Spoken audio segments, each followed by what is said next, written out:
오늘 지난주일과 같은 본문으로 보는 것과 믿는 것 두 번째 나눔을 갖겠습니다. 지난주일에는 본문 말씀 50절까지의 말씀을 통하여서 우리도 잘 모르는 서로 모순된 우리 신앙에 대해 깨닫게 하심을 나누었습니다.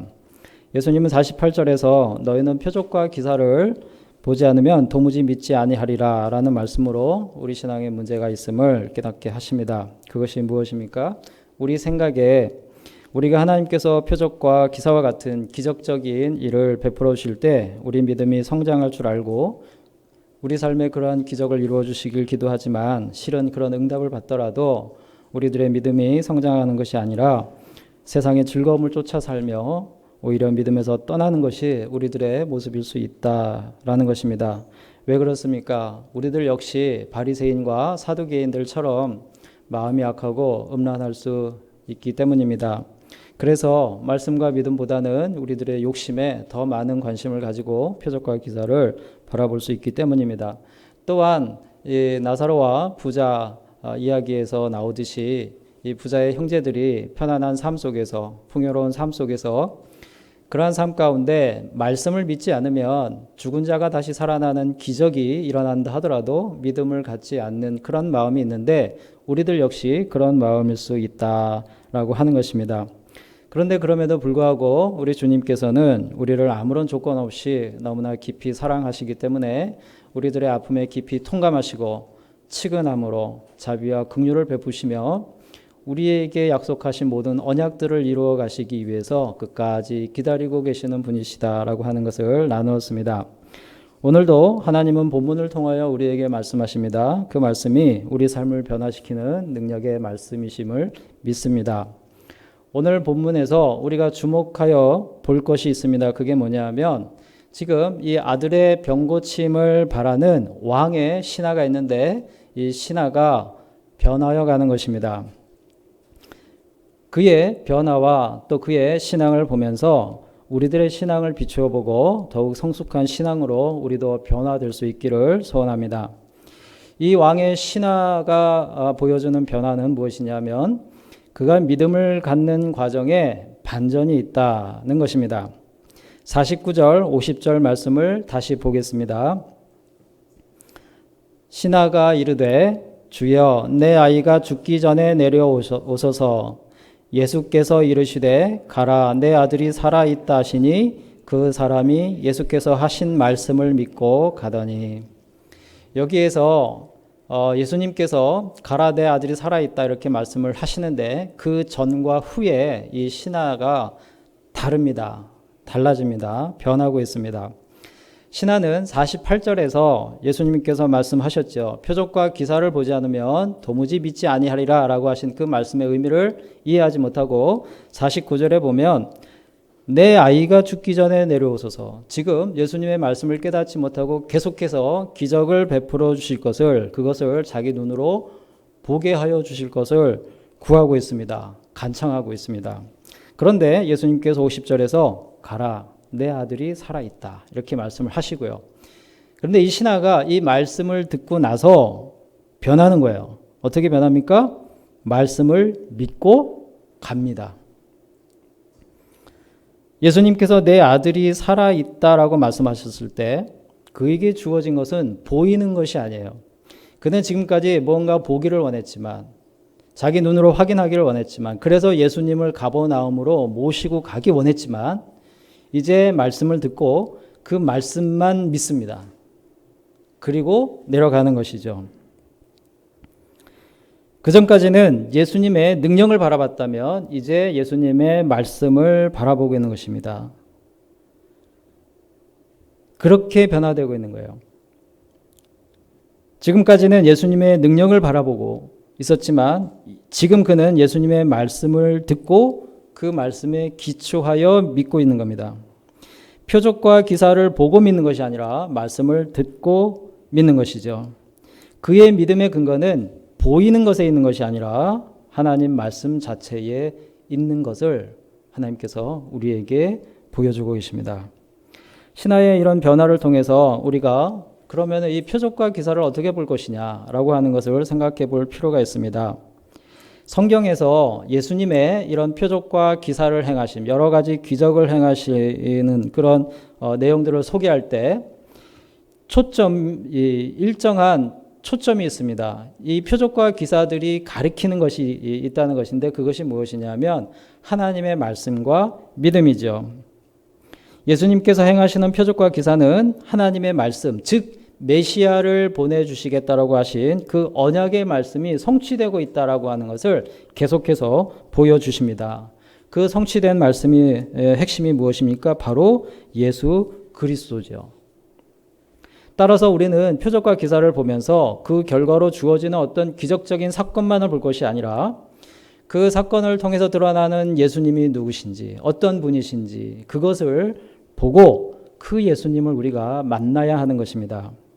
그런데 표적과 기사에 대해서 우리가 이런 생각을 갖지 못할 때 우리는 표적과 기사가 가리키는 것이 하나님의 말씀이 진리라는 그것을 밝혀주는 것임을 그것을 중요한 것으로 생각하지 못할 때 어떤 오류에 빠지냐 하면 표적과 기사로 얻어지는 현상에 집착하게 됩니다.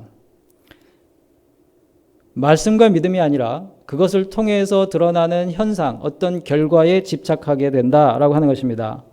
우리 삶에서 기적이 일어나기를 구할 때도 하나님께서 그것을 이루어 주실 때는 그 기적과 축복이 하나님의 말씀과 믿음을 가리키고 있음을 우리가 깨달아야 되는데 우리는 우리가 구하는 그 기적들로 얻어진 현상에만 집착하는 눈에 보이는 결과에만 집착하는 잘못된 생각을 가질 때가 있다라고 하는 것입니다.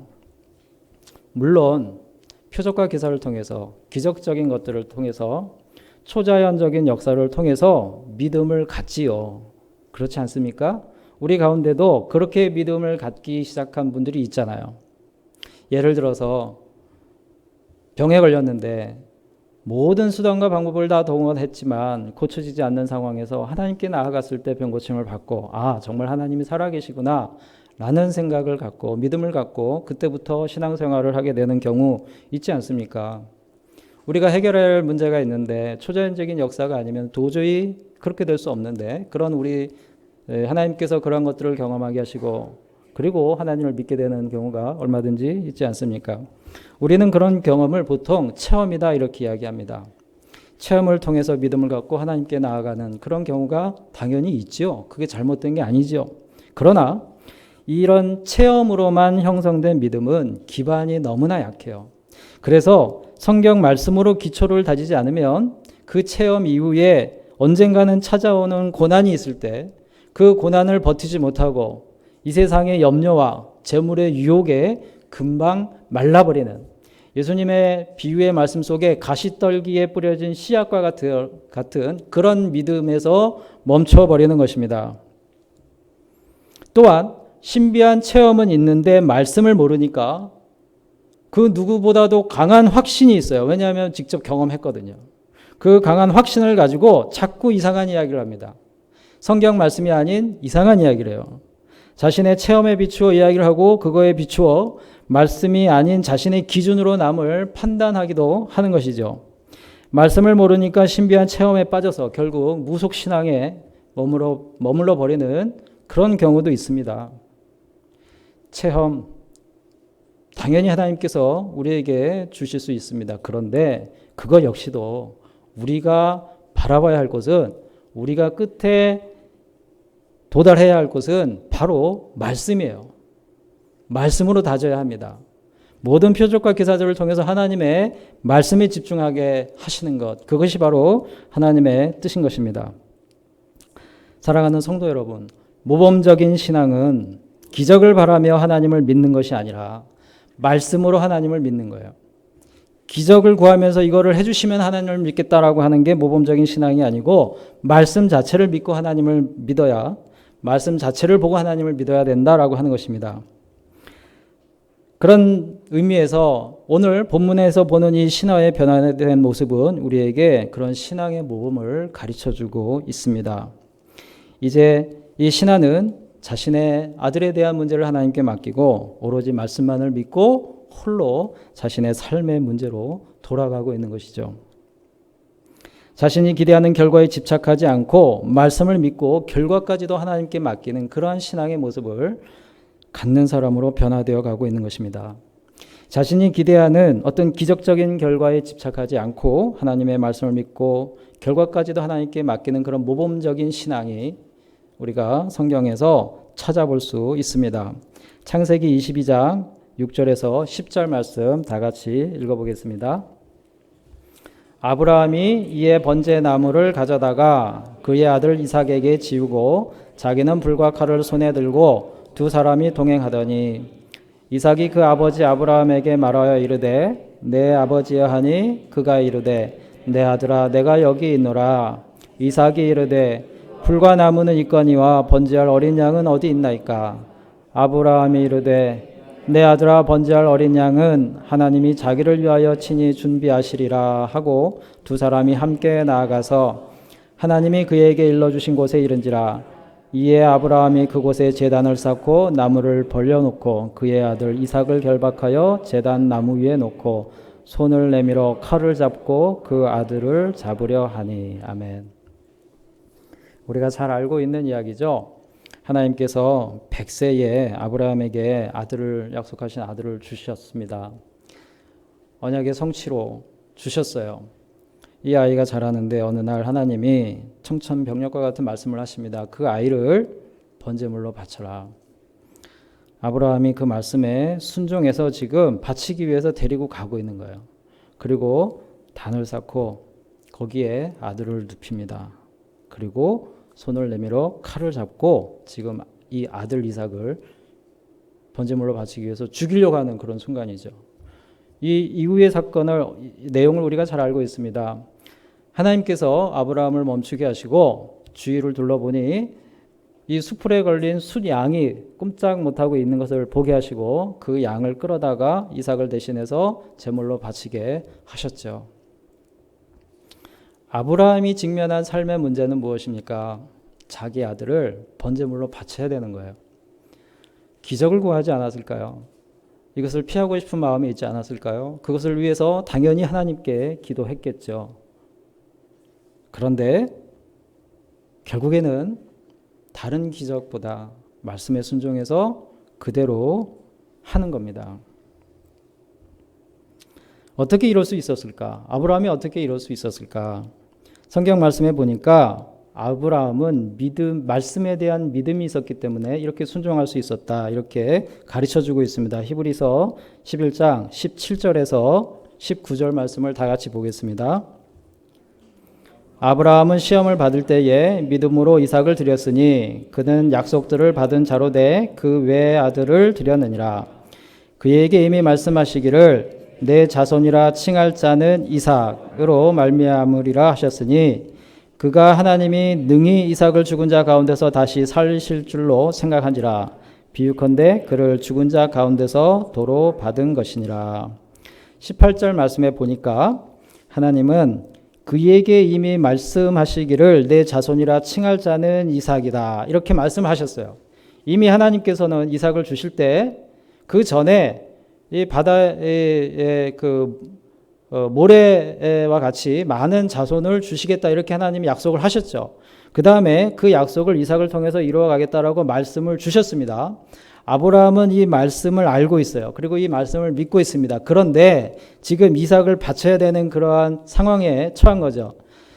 아마도 왕의 신하가 겪고 있는 삶의 고통보다 아브라함이 겪고 있는 것은 굉장히 더 절박하고 절망적이고 큰 고통이 있습니다. 왜냐?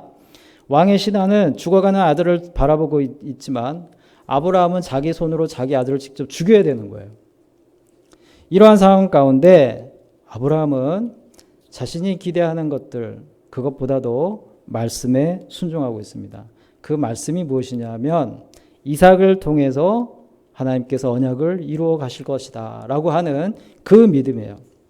결과는 어떻게 될지 모릅니다. 물론 마음에 바라죠. 내가 죽이면 하나님은 살리실 거야. 그렇게라도 하셔서 하나님의 말씀을 지키실 거야. 하나님의 약속을 지키실 거야. 이 말씀에 대한 믿음이 아브라함으로 하여금 순종하게 하는 겁니다. 기적이 아니에요. 눈에 보이는 기적이 아니라 하나님께서 미리 아브라함에게 네가 하면 내가 이렇게 해가지고 다 이렇게 해줄 거니까 걱정하지 마 이렇게 말씀하신 게 아닙니다. 그냥 말씀만 붙들고 간 거예요. 결과가 어떻게 되든 그냥 하나님께 맡기고. 이런 모습을 우리가 다른 데서도 볼 수가 있습니다. 우리가 우리 삶의 문제를 해결해 줄 것처럼 보이는 것들에 집착하는 까닭이 뭐냐면 말씀도 모르고 믿음도 없기 때문에 그래요. 다니엘 3장 15절에서 18절 말씀을 다 같이 보겠습니다. 이제라도 너희가 준비하였다가 나팔과 피리와 수금과 사면금과 양금과 생황과 및 모든 악기 소리를 들을 때 내가 만든 신상 앞에 엎드려 절하면 좋거니와 너희가 만일 절하지 아니하면 즉시 너희를 맹렬히 타는 풀무불 가운데에 던져 넣을 것이니 능히 너희를 내 손에서 건져낼 신이 누구이겠느냐 하니 사드락과 메삭과 아벳느고가 왕에게 대답하여 이르되 느부갓네살이여 우리가 이 일에 대하여 왕에게 대답할 필요가 없나이다. 왕이여 우리가 섬기는 하나님이 계시다면 우리를 맹렬히 타는 풀무불 가운데에서 능히 건져내시겠고 왕의 손에서도 건져내시리이다. 그렇게 하지 아니하실지라도 왕이여 우리가 왕의 신들을 섬기지도 아니하고 왕이 세우신 금신상에게 절하지도 아니할 줄을 아옵소서. 자, 이 이야기 또한 우리가 다니엘의 세 친구 이야기로 잘 알고 있죠. 다니엘의 세 친구가 포로로 끌려가서 거기에서 하나님을 배신하지 않고 하나님을 믿는 신앙을 그대로 지키며 살기로 다짐하고 그렇게 믿고 있습니다. 이때 당시에 이들을 포로로 끌고 갔었던 바벨론이라고 하는 초강대국, 그만한 나라가 없었죠. 그 나라의 왕인 느부갓네살. 아마 그때 당시에 모든 사람들의 눈에는 아마 그가 신으로 보였을 거예요. 그가 신상을 세웁니다. 60규빗이나 되는 신상입니다. 45cm로 계산을 해보면 27m 높이가 되는 그런 신상을 세우고 그 신상에 절하게 하는 거예요. 절하지 않는 자들은 다 죽이겠다. 사드락과 메삭과 아벳느고가 하나님을 믿는 신앙이 있으니까 다른 신에 절하지 않는 그것을 지켜요. 결국 끌려가죠. 그리고 그 앞에서 절하지 않으면 죽여버리겠다. 저 타는 풀무불로 너희들을 던져버리겠다. 그 앞에서 이 세 사람들이 이제 삶의 위기에 또 직면을 합니다. 내가 이제 죽을 수밖에 없는. 그 앞에서 그들은 기적을 당연히 구하고 싶겠죠. 그러나 말씀을 믿고 하나님의 존재하심을 믿고 기적을 바라는 마음이 있지만 자신들의 생명을 던지는 거예요. 17절 말씀에 우리가 섬기는 하나님이 계시다면 이렇게 말하고 있습니다. 이 말을 우리가 오해하면 안 될 게 하나님이 계시다면 우리를 살려줄 거예요. 왕이시여 한번 보세요. 라고 얘기하는 게 아니고 어떤 조건을 얘기하는 게 아니고 하나님은 능히 그렇게 하실 수 있는 분입니다. 왕이시여. 당신이 우리를 죽이려고 해도 하나님은 능히 그렇게 하실 수 있는 분입니다. 그런데 우리가 그 뜻을 다 알 수 없습니다. 그래서 하나님께서 우리를 저 풀무불에서 죽인다 하더라도 우리는 하나님을 이 믿는 신앙을 버리지 않고 하나님이 그렇게 하시는 그것에 순종하며 나아갑니다. 라고 하는 자기들의 신앙 고백을 지금 왕에게 하고 있는 것이죠. 기적을 구하는 것이 아니라 하나님의 존재하심에 대한 자신들의 믿음을 붙잡고 그들은 자신들이 처한 그 상황에 삶의 문제에 부딪혀 나가는 겁니다. 아브라함과 다니엘의 세 친구의 믿음은 자신들이 바라는 기적의 결과로 보여지는 것에 상관하지 않고 말씀과 하나님의 존재하심을 기초로 믿고 나가는 그런 신앙이죠. 이제 다시 본문으로 와서 신하의 이 믿음의 결과를 살펴보겠습니다. 51절에서 53절 말씀을 보겠습니다. 다 같이 읽겠습니다. 내려가는 길에서 그 종들이 오다가 만나서 아이가 살아있다 하거늘 그 낫기 희작한 때를 모른즉 어제 7시에 열기가 떨어졌나이다 하는지라. 그의 아버지가 예수께서 내 아들이 살아있다 말씀하신 그 때인 줄 알고 자기와 그 온 집안이 다 믿으니라. 아멘. 신하는 이제 예수님의 말씀을 믿고 자신의 삶에 문제가 있는 그곳으로 돌아갑니다. 혼자 돌아갑니다. 지금까지는 자신의 삶의 문제 속에 자기 혼자 있을 수 없었어요. 왜냐하면 혼자 할 수 있는 게 아무것도 없었기 때문에. 예수님의 능력이 필요했습니다. 기적이 필요했어요. 그러니까 예수님께 가버나움으로 내려가 주소서. 지금 가지 않으면 우리 아이가 죽습니다. 빨리 내려가 주소서. 눈에 보여 주소서. 이렇게 요구를 했었던 그가 이제는 자신의 삶의 문제 속으로 혼자 가는 거예요. 무엇을 가지고? 말씀을 믿는 믿음을 가지고 자기 홀로 갑니다. 결과가 어떻게 될지는 모르지만 그 문제에 부딪혀서 피하지 않고 나아가는 거죠. 내려가는 길에 자신의 집에서부터 자신을 찾아온 종들을 만납니다. 그런데 그 종들이 아들이 살았습니다. 열이 내려갔습니다. 그 말을 듣고 예수님께서 아들이 가라. 내 아들이 살아있다. 라고 말씀하신 그때를 그 말씀을 기억하고 종들에게 묻습니다. 열이 언제 떨어졌느냐. 종들이 어제 7시쯤 떨어졌습니다. 생각해 보니까 예수님이 말씀하신 그때예요. 우리로 치면 오후 1시 정도 됩니다. 바로 그때 열이 떨어진 것. 예수님께서 말씀하신 그때와 정확히 일치하는 것을 보게 됩니다. 그것을 통하여 그의 믿음이 더욱더 강화되고 그 다음에 그것을 통하여 그의 온 집안이 다 믿는 복을 누리게 되는 것이죠. 우리가 이 내용을 보면서 이 사건을 보면서 우리가 놓치지 말아야 할 매우 중요한 신앙의 원리가 있습니다. 우리는 방금 우리가 무엇인가 기대하는 결과에 집착하지 않고 말씀에 순종하여 말씀을 믿는 신앙의 모범을 아브라함을 통해서 다니엘의 세 친구를 통해서 또 이 신하의 신앙을 통해서 우리가 그것을 나누었는데 그런데 이제는 이 말씀을 우리가 덮으면서 이 신하가 기적적인 결과를 보지 않고도 예수님의 말씀을 믿은 결과가 그럼 무엇일까? 우리 마음속에 남는 것이 무엇일까? 이거를 생각을 해봐야 된다라고 하는 것이죠. 누군가 우리에게 그래? 그래서 어떻게 됐어? 그 사람이 그렇게 예수님을 믿어가지고 어떻게 됐는데 그렇게 묻는다면 거기에 우리가 무엇라고 답을 하겠습니까? 신하가 예수님의 말씀을 믿어서 아들이 살아났어. 아들이 죽을 병에서 기적적으로 살아났대. 놀랍지 않아? 이것을 다르게 표현을 하면 너무도 쉽게 이것 봐. 믿으니까 기적이 일어났네.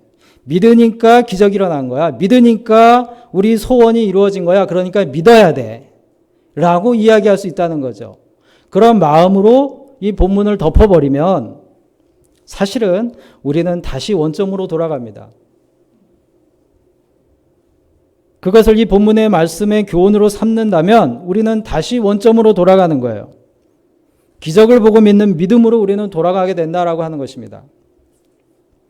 지금 우리 사회에 많은 대안학교들이 생기고 있어요.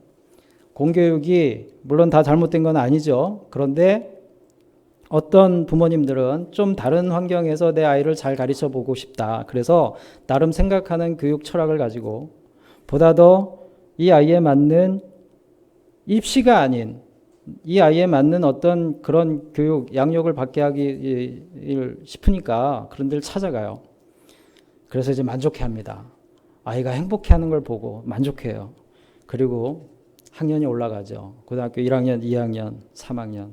올라가면서 부모님들이 근심이 생겨요. 뭐냐 하면 그래도 대학은 가야 되는데 어떡하지? 그래도 대학은 가야 되는데 대부분의 대안학교들 뭐 대부분은 아니고요. 제가 통계를 뽑아본 건 아니지만 제가 대안학교에 있으면서 다른 학교들 사정 다 들어본 그런 경험 뭐냐 기승전 대입이에요. 기승전 입시입니다. 대학을 가야 된다라고 하는 이것 때문에 이 학교들이 추구하는 교육 철학이 흔들려요. 결국에는 거기로 다 돌아가는 겁니다. 그거를 뛰어넘어야 되는데 그거를 뛰어넘지 못해요. 왜? 우리 앞에 직면한 현실이거든요. 그래서 그것을 벗어나지 못하죠. 우리 신앙도 세상적으로 잘 사는 삶에 대한 관심으로 결국 돌아가는 신앙이 있습니다. 실컷 말씀을 보고 믿음을 가지고 눈물 흘리며 찬양하고 회개하고 그 다음에 다시 세상의 삶으로 돌아가요. 우리가 마지막으로 아까와 같은 그런 생각으로 마음을 덮는다면 여전히 믿음이 아닌 기적에 관심이 있는 신앙으로 돌아가는 거죠. 오병이어의 기적을 바라보고 사람들이 어떤 사람들은 예수님은 정말 하나님의 아들이시구나 이렇게 생각했던 반면에 어떤 사람들은 저 예수라고 하는 사람을 따라가면 먹을 것이 생기는구나 이 생각을 하고 끝나는 거예요. 표적과 기사를 바라보면서 우리는 어떤 생각을 해야 되겠습니까? 사랑하는 성도 여러분, 믿음의 결과는 우리가 기대하는 어떤 것이 기적적으로 일어나는 것이 아닙니다. 우리가 하나님을 믿는 까닭은 하나님의 능력을 빌어서 우리 삶의 문제를 해결하는 데 있는 것이 아니라는 것입니다. 우리 믿음의 대상은 우리 삶의 복락을 이루어주는 기적적인 그 무엇이 아니라 바로 하나님의 말씀 그 자체이고 그 말씀이 가르치는 예수님이 바로 우리 믿음의 대상이 되어야 된다라고 하는 것입니다. 그 말씀의 핵심이 무엇이냐? 예수님이죠. 요한복음 1장 1절에서 3절 말씀을 같이 보겠습니다.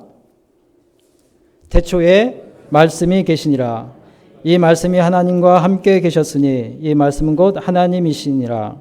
그가 태초에 하나님과 함께 계셨고 만물이 그로 말미암아 지은 바 되었으니 지은 것이 하나도 그가 없이는 된 것이 없느니라.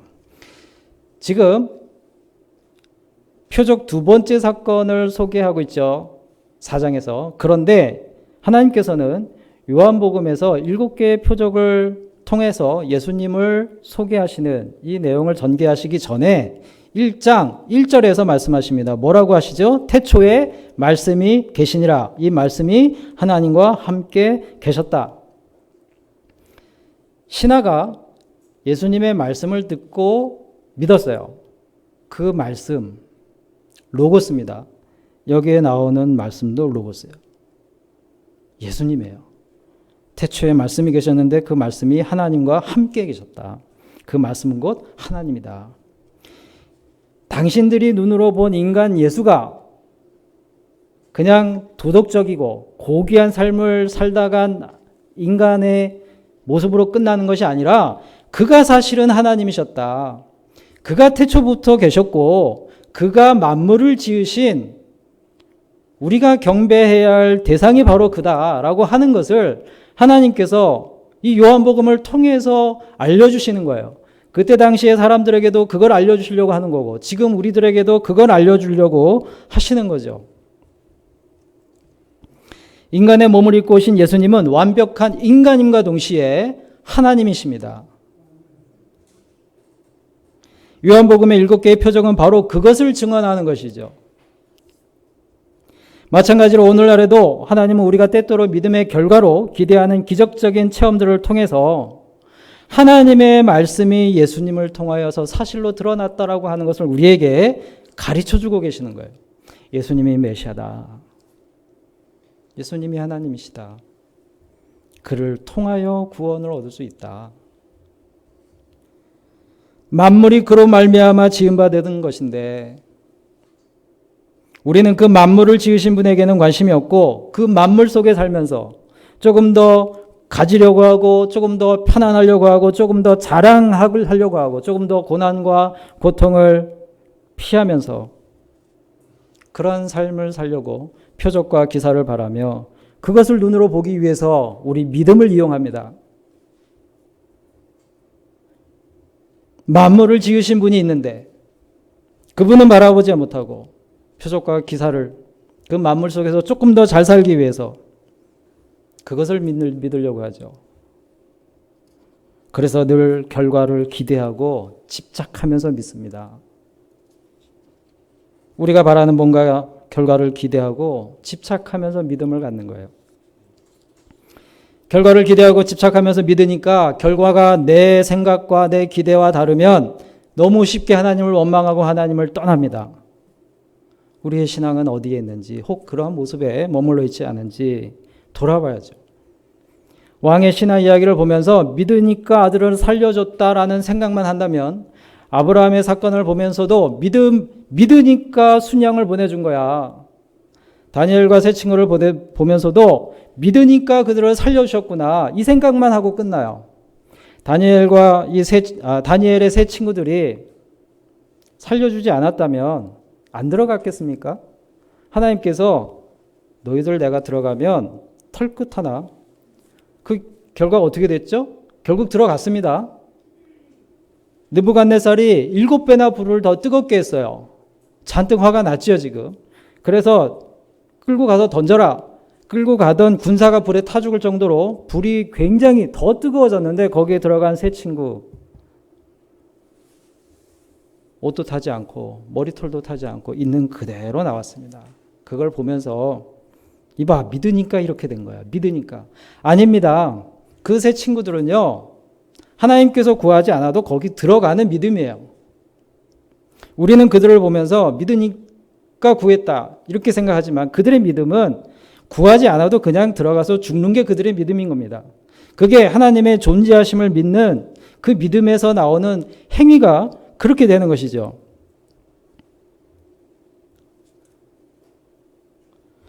믿음의 결과에만 집착을 하니까 기복신앙으로 가는 거예요. 결과에만 집착을 하니까 우리가 기대하는 것들 그것만 바라보니까 이 땅에서 필요한 것들만 바라보게 되고 그러니까 기복신앙으로 가게 되는 것이죠. 하지만 우리 믿음은 그렇지 않습니다. 우리 신앙은 그렇지 않습니다. 우리 역사와 우리 삶의 현실을 보면 절대 그렇지 않다는 것을 우리가 알 수가 있습니다. 우리 믿음이 언제나 편안하고 안락한 삶을 보장합니까? 아니에요. 역사를 통해서 우리가 알 수 있고요. 현실을 통해서도 알 수 있습니다. 우리 개인의 삶을 통해서도 알 수 있지요. 하나님을 믿는다고 언제나 우리에게 편안과 안락함이 보장되어 있습니까? 원하긴 하지만 그렇지 않습니다. 그렇다고 우리 믿음이 잘못된 걸까요? 그렇지 않습니다. 하나님이 우리를 사랑하지 않는 걸까요? 그렇지 않습니다. 우리나라 교회 역사를 봐도 주기철 목사님, 우리 권사님, 장로님들, 지사님들 기념관 가서 보셨죠? 얼마나 그 모진 고문 속에서 결국 일제의 고문 속에서 순교를 하셨습니까? 고문을 당하는 그 순간에 주기철 목사님께서 성경 말씀에 베드로를 비롯한 사도들이 잡혀갔다가 옥문이 초자연적인 역사에 의해서 열려가지고 그냥 걸어 나오죠. 주기철 목사님도 아마 하나님 저 문을 열어주셔서 제가 나갈 수 있게 해주시면 안 되겠습니까? 그런 기대를 갖지 않으셨을까요? 당연히 그런 기대를 하셨겠죠. 죽을 것 같은 그 고통, 그 수치심 속에서. 하지만 하나님은 순교의 길로 인도하신 거예요. 그리고 주기철 목사님은 순종하셨습니다. 기적은 일어나지 않았어요. 손영환 목사님이 죽은 두 아들의 시신을 안고 그 마음에 한순간이라도 하나님 왜 이런 일이 나에게 있을 수 있습니까? 어떻게 이런 고통을 주실 수 있습니까? 라는 생각을 할 수도 있잖아요. 하지만 그 현실 손영환 목사님 그냥 순종하고 가신 겁니다. 그리고 본인도 순교하셨죠. 지금도 수많은 사람들이 지구촌 어딘가에서는 신앙을 지키기 위해서, 믿음을 지키기 위해서 순교의 길을 가고 있습니다. 얼마 전 기사 보니까 아프리카에 처음 듣는 이름인데 10년간 같이 있었던 기독교인들이 코로나 때문에 풀려났다고 그래요. 코로나 때문에. 한 500명 되는 기독교인들이 있는 나라인데 10년을 가둬놨는데 가둬놓은 감옥을 보니까 사진에 보니까 사막 한가운데 그냥 양철판 같은 걸로 되어 있습니다. 에어컨도 당연히 없죠. 그런 곳에서 10년을 고생을 하면서 고통을 당하면서도 기적이 일어나기를 그들이 얼마나 바라고 원했겠습니까? 나름대로 자기들이 벗어날 방법을 찾기도 찾았겠죠. 그러나 하나님이 거기에 그냥 두게 하셨을 때 그냥 있는 거예요. 이따가 죽더라도 있는 거예요. 그게 신앙의 길일 수도 있습니다. 잠시라도 바랬을 기적이 그들에게는 일어나지 않았어요. 그럼에도 그들은 믿음을 버리지 않았습니다. 그것은 기적이 아니라 말씀을 믿기 때문이죠. 그런 그들의 삶이 불행한 것일까요? 주기철 목사님과 손영원 목사님의 삶이 불행한 것일까요? 역사상 신앙을 지키다가 죽음을 맞이했던 수많은 순교자들의 삶이 불행한 것입니까? 하나님의 말씀을 전하는 선지자들도 죽임을 당한 사람들이 있는데 그들의 삶이 불행한 것입니까? 아니죠. 하나님의 관점은 전혀 그렇지 않습니다. 아브라함의 이야기 속에서 우리가 봐야 할 것은 믿으니까 아들을 살려주셨다. 믿으니까 순양을 준비해 주셨다. 그게 아니라 아브라함을 하나님께서는 믿음의 상징적인 인물로 삼으실 때 그에게 약속하신 하나님의 언약의 말씀을 그대로 지키시는 하나님이심을 그 사건을 통해서 드러내셨구나. 그러니까 내 삶을 통해서도 하나님께서는 나에게 주신 하나님의 말씀, 그것을 끝까지 지켜가시는 분이구나 라고 하는 것을 믿으면서 그 이야기를 덮어야 되는 것이죠. 다니엘의 세 친구 이야기 속에서도 믿으니까 살려줬구나가 아닙니다. 죽더라도 갈 수 있는 그 신앙. 그리고 그때 당시에 신적인 존재로 보여지는 그 느부갓네살에게 하나님께서 보여주신 것은 너를 초월하여 이 나라와 역사를 다스리고 통치하는 존재가 있는데 그게 바로 나 하나님이다라고 하는 것을 이 다니엘의 세 친구를 통해서 보여주신 거예요. 우리가 그 사건을 보고 깨달아야 할 것은 그들을 살려주신 것만 볼 것이 아니라 그것을 통해서 세상 역사와 권세를 다스리시는 하나님이 계심을 우리가 보고 오늘날에도 마치 우리 눈에는 어떤 권세자들이 이 세상을 움직이는 어떤 것들이 있어서 그것이 너무나 두렵고 우리가 감당할 수 없는 그런 것처럼 느껴지는 순간에 바로 그 순간에 그 모든 것들을 통치하시고 주관하시고 뜻대로 이끌어 가시는 분이 하나님이시구나라고 하는 것을 이 사건을 통해서 우리는 봐야 되는 것이죠. 기적을 보고 끝날 게 아니라는 것입니다. 사랑하는 성도 여러분, 왕의 신하가 자신이 기대했던 결과에 집착하지 않고 예수님의 말씀을 믿은 그 믿음의 결과가 무엇입니까? 첫째는 그는 보지 않고 믿었습니다.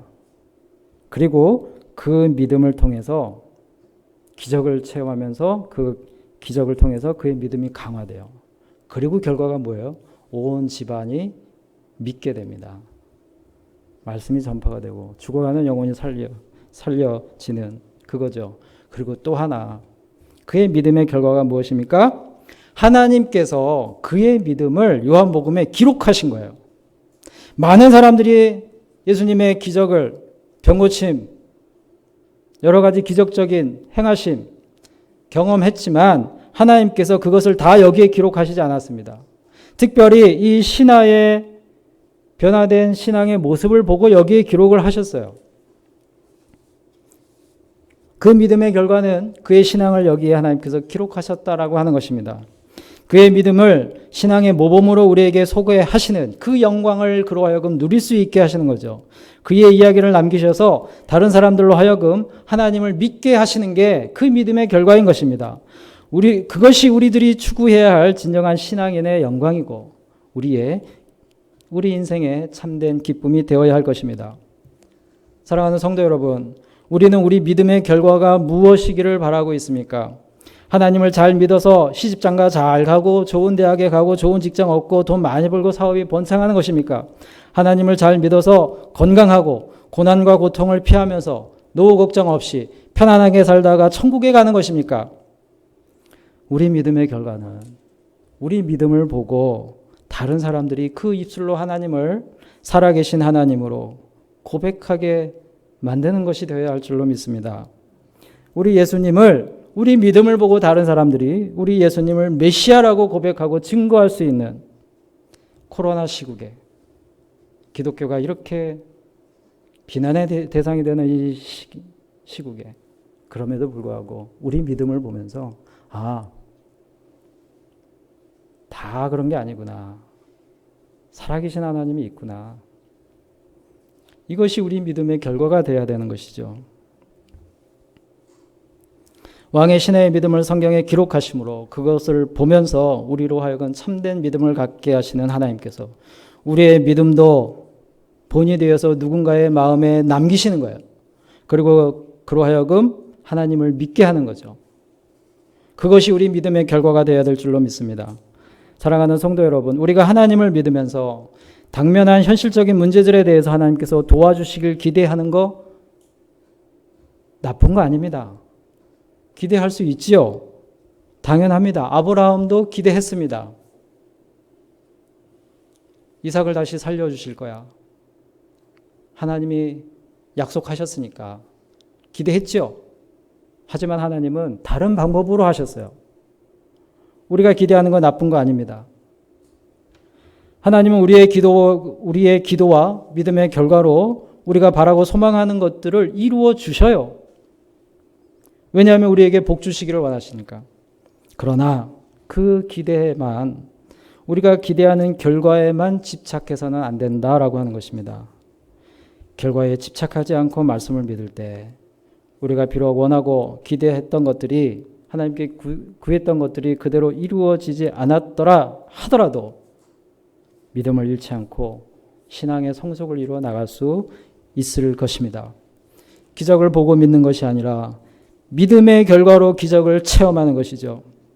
그 체험이 다시 우리 믿음을 더욱더 강화시키는, 이것이 신앙의 성숙의 과정이 되어야 할 줄로 믿습니다. 그래서 우리 주변에 죽어가는 영혼을 살리는 복된 삶을 살아가는 우리 모두가 될 수 있기를 소원합니다. 기도하시겠습니다.